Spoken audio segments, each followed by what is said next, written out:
Praise the lord. నా వెనకాల కనపడుతున్నది మామిడికాయ చెట్టు. ఈ చెట్టును చూస్తే మనకి విస్తారమైన పూత ఉంది. అయితే ఈ పూత నుంచి చాలా మామిడికాయ పిందెలు మనకి కనపడుతున్నాయి. అయితే కనపడే ఈ మామిడికాయ పిందెల్లో అన్నీ కూడా గ్రో అవ్వవు, ఫుల్గా గ్రో అవ్వవు, రైపెన్ స్టేజ్కి వెళ్ళవు. కొన్ని మామిడికాయలు ఏమవుతాయంటే మనకి మధ్యలోనే రాలిపోతాయి ఇలా.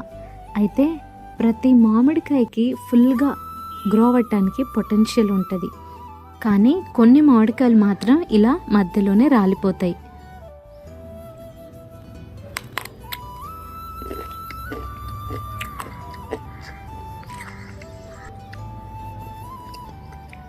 ఈ మామిడికాయ రుచి ఎలా ఉందంటే పిందె వంటి కంప్లీట్ చేదుదనం లేదు. అదేవిధంగా ఎదిగిన రా మ్యాంగో పచ్చి మామిడికాయకున్న పులుపుదనం లేదు. అంటే ఈ మామిడికాయ పులుపు చేదు రెండు కలిపిన టేస్ట్ ఉంది. ఈ మామిడికాయకి రుచి రావాలంటే దీనికి కొంత సమయం పడుతుంది. అదేవిధంగా దీనికి కావలసిన పోషకాలు అందాలి. అన్నిటికంటే ముఖ్యంగా ఇది ట్రీకి కనెక్ట్ అయి ఉండాలి, ఇది చెట్టుకి అంట కట్టబడి ఉండాలి.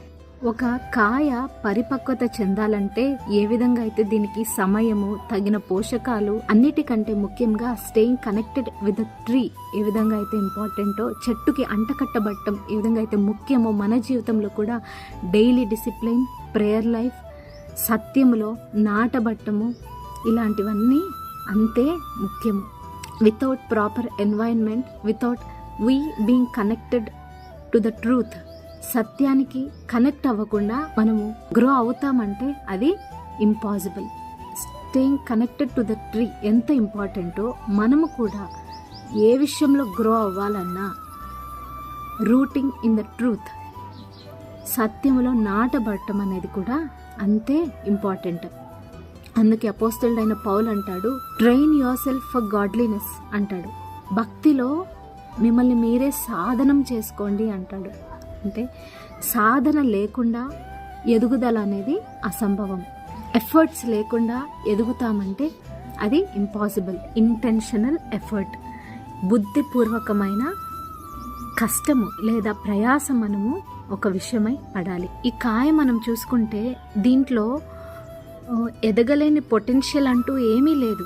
It has all the potential to grow into a ripen mango. పండిన మామిడికాయగా ఇది తయారవ్వటానికి దీనికి కావాల్సిన పొటెన్షియల్ అంతా దీంట్లో ఉంటుంది. కానీ staying connected with the tree కావచ్చు, టైం కావచ్చు, అదేవిధంగా రైట్ న్యూట్రియంట్స్ కావచ్చు, ఎంత ఇంపార్టెంటో మన జీవితంలో కూడా మనం ఎదగాలంటే రైట్ ఎన్వైరన్మెంట్ కావాలి, right nutrients, staying connected with the truth. వీటన్నిటితో పాటు మన ఎఫర్ట్స్ కావాలి. ఎస్పెషల్లీ మనల్ని మనం గాడ్లీనెస్లో ట్రైన్ చేసుకోవటానికి ఇంటెన్షనల్ ఎఫర్ట్స్ పెట్టాలని అపోస్తలుడైన పౌలు చెప్తున్నారు. ఎటువంటి పరిస్థితి గుండా వెళ్తున్నా సరే, remember, train your self for godliness, put an intentional effort. May God bless this message. Amen.